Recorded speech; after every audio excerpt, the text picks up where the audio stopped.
Американская военная кампания в Афганистане, на которую Вашингтон потратил около $1 триллиона, продолжается уже более 19 лет.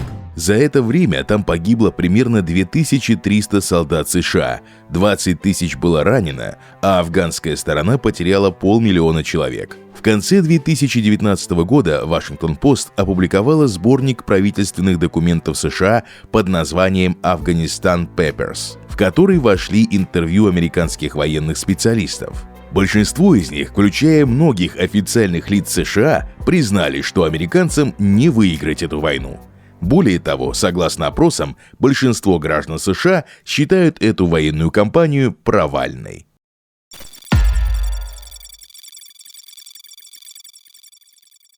Давайте разберемся, что привело к тому, что американские военные застряли на территории Афганистана. 7 октября 2001 года Джордж Буш объявил о вторжении в Афганистан. Цели были предельно ясны: свержение режима талибов и пленение всех участников Аль-Каиды, члены которой были ответственны за теракт 11 сентября. Сначала все было неплохо. Американцы одерживали победы, Бен Ладен бежал в Пакистан, лидер талибов Мулла Омар укрылся в горах, а США инициировали создание подконтрольного Вашингтону правительства во главе с Хамидом Карзаем. В 2002 году Буш оставил в стране около 8 тысяч военнослужащих. Американские политики уверяли, что все идет по плану, и совсем скоро в Афганистане будет установлена демократия. Правда, никто не знал, каким образом это сделать, но на фоне общего прогресса это никого не волновало. Прогресс заключался в том, что в 2004 году была принята новая афганская конституция. Кроме того, с 2001 по 2005 год американцы несли минимальные потери, так что кампания действительно вселяла уверенность в своем скором завершении. Спустя время в Вашингтоне будут часто упоминать об этом. За тот период погибла лишь 10-я часть от общего числа погибших в Афганистане американцев. Однако после 2005 года ситуация кардинально изменилась. В феврале 2006 года талибы неожиданно активизировались и к 2009 году захватили большую часть юга и востока страны. К концу 2008 года численность военнослужащих США выросла до 30 тысяч человек, но общая стратегия не изменилась. Буш по-прежнему был полон решимости уничтожить талибов и одержать победу сил свободы. Обама, вступивший в должность в январе 2009 года, пообещал остановить то, что большинство его сторонников считало хорошей войной, в отличие от иракской кампании, которая была проигранным делом. Однако остановить не вышло, и в марте Обама отправил в Афганистан 21 тысячу солдат, а в декабре еще 30 тысяч. В результате чего общее количество вооруженных сил США в стране приблизилось к 100 тысячам человек. Однако, опасаясь последствий этого решения для своей карьеры, Обама сузил цели американской операции. Вместо победы над талибами любой ценой, США должны были сдерживать талибов и укреплять демократическое правительство Афганистана. Его укрепление было нужно для того, чтобы в 2011 году приступить к сокращению вооруженных сил и потом передать ответственность за безопасность страны афганскому правительству. Первоначально увеличение контингента оказалось эффективным. Американцы стабилизировали ключевые районы страны, реорганизовали афганскую армию и полицию и заручились поддержкой правительства.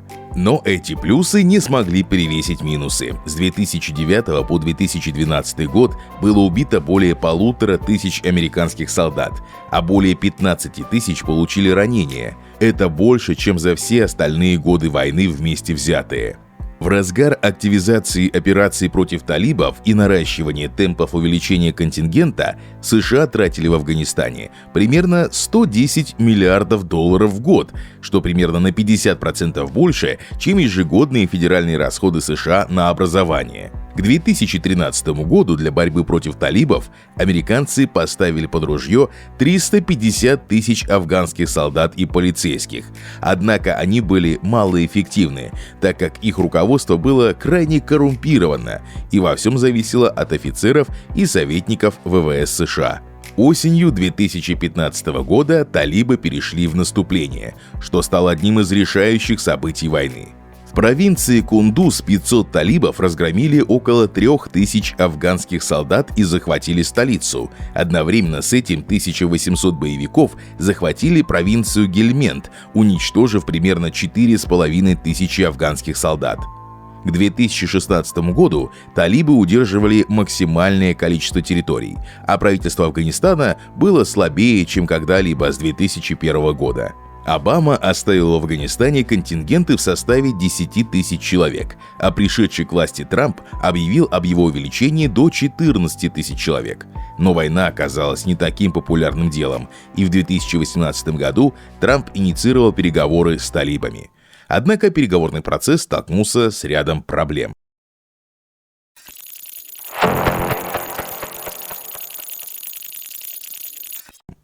Афганское правительство оказалось крайне коррумпированной структурой, пропитанной патронажем и кумовством. Доходило до того, что военачальники специально дезинформировали ВВС США, чтобы те били ракетами не по террористам, а по их политическим конкурентам. Все это не находило поддержки у афганских племен, многие из которых перешли на сторону талибов после того, как самолично столкнулись с произволом правительства. Подрыву переговорного процесса способствовал и Пакистан, который хотел выбить Индию из региона. По словам экс-президента страны Первеза Мушаррафа, глава проамериканского правительства Карзай помог Индии ударить Пакистан в спину, позволив таджикам, выступающим против Пакистана, получить места в афганском правительстве и установить с Индией хорошие отношения. Чтобы вырвать Афганистан из рук Нью-Дели, пакистанские военные финансировали талибов, тренировали их и предоставляли убежище. В 2006 году больше половины боевиков были обучены на территории Пакистана. Кроме того, из-за сомнительных действий проамериканского правительства и американских солдат, афганцы быстро увидели в талибах идею, которая заключалась в сопротивлении оккупации, что вдохновило их встать на защиту своих ценностей. Это не просто домыслы. Важность этого фактора с 2007 года была неоднократно подтверждена многочисленными опросами бойцов Талибана. Также опросы свидетельствуют о том, что афганское правительство не смогло внушить гражданам такого же доверия. Друзья, время – это самый драгоценный ресурс. Мы знаем, что среди наших зрителей много школьников и студентов, которые порой не успевают сделать все дела по учебе. Наши друзья могут помочь вам с этим. Сервис помощи школьникам и студентам Universal Help – это самый эффективный и быстрый сервис для экономии времени. Выпускники и преподаватели топовых вузов России помогут вам в написании домашних работ, курсовых, докладов, дипломов и диссертаций абсолютно по всем предметам, от юриспруденции до анатомии. Кроме того, по промокоду «Дипломат» вы получите 15% скидку на первый заказ. Переходите по ссылке в описании и экономьте ваше драгоценное время вместе с Universal Help. В 2015 году опрос Афганского института стратегических исследований показал, что из 1657 полицейских в 11 провинциях только 11% стали полицейскими, чтобы бороться с талибами, а остальные выбрали эту работу из-за зарплаты. Эта асимметрия объясняет, почему очень часто афганские силы отступали, не вступая в бой, даже несмотря на численное превосходство и наличие большого количества боеприпасов. Кроме того, препятствовали переговорам и ошибки американского командования. После вторжения США Буш исключил талибов из политического урегулирования, несмотря на то, что в декабре 2001 года они пытались договориться с Карзаем о мирном соглашении. Тогда министр обороны США Дональд Рансфилд сорвал эту сделку, а талибам с 2002 по 2004 годы было отказано еще несколько раз. Помимо этого, после возвращения талибов в 2006 году Буш слишком медленно развивал афганскую армию. Вообще, идея о создании афганских вооруженных сил численностью 70 тысяч бойцов появилась только в 2002 году, а к 2006 только 26 тысяч человек прошли военную подготовку. Легкость первых месяцев вторжения 2001 года исказила восприятие Вашингтоном реального положения дел. Буша не особо интересовали аргументы Карзая, генерал-лейтенанта Эйкенбери и американских дипломатов Халилзада и Неймана, которые неоднократно предупреждали о реорганизации и скором возвращении талибов. Так, уже через 2 года после бегства талибов министр обороны генерал Рамсфелд заявил, что миссия вооруженных сил США выполнена. Более того, в 2014 году Обама ввел ограничения на американские авиаудары – стрелять лишь в крайних случаях. Белый дом хотел вывести США из постоянных боевых действий и уменьшить потери среди гражданского населения. В результате число ударов сократилось как раз в тот момент, когда талибы вновь набирали силу. В 2016 году ВВС США совершали примерно 80 авиаударов в месяц, что составляет менее четверти месячного показателя за 2012 год. Для сравнения, в Сирии и Ираке, сопоставимого по численности вооружения противника, американцы бомбили более 500 раз в месяц. Главный вопрос: почему, учитывая все вышеперечисленное, США просто не вышли из войны? Дело в том, что в США противодействие террористической угрозе неразрывно связано с выборами и политическим имиджем главы государства. После 11 сентября властям США пришлось выбирать между постоянным риском новой террористической атаки и тратой ресурсов в местах с очень низкой геостратегической ценностью. Политики боялись, что избиратели никогда не простят им, если после нового теракта выяснится, что они недооценили угрозу. В 2002 году опросы Gallup Poll показали, что большинство американцев были убеждены в том, что вторая волна терактов произойдет в ближайшем будущем. Это одна из причин, из-за которой Буш после первоначального поражения Аль-Каиды и Талибана просто не отправил войска домой. По его мнению, это создало бы вакуум, в котором радикализм стал бы еще сильнее. После смерти Бен Ладена в мае 2011 года Gallup Poll показали, что 59% американцев считают миссию США в Афганистане выполненной. Однако в 2014 году террористы активизировались в Ираке и Сирии, а последующая череда громких терактов в Европе и США сделали сокращение афганского контингента стратегически и политически неосуществимым. После описанного выше провала 2015 года, согласно оценкам ЦРУ, сокращение контингента может ухудшить безопасность так, что террористы вновь смогут создать в Афганистане прочный плацдарм.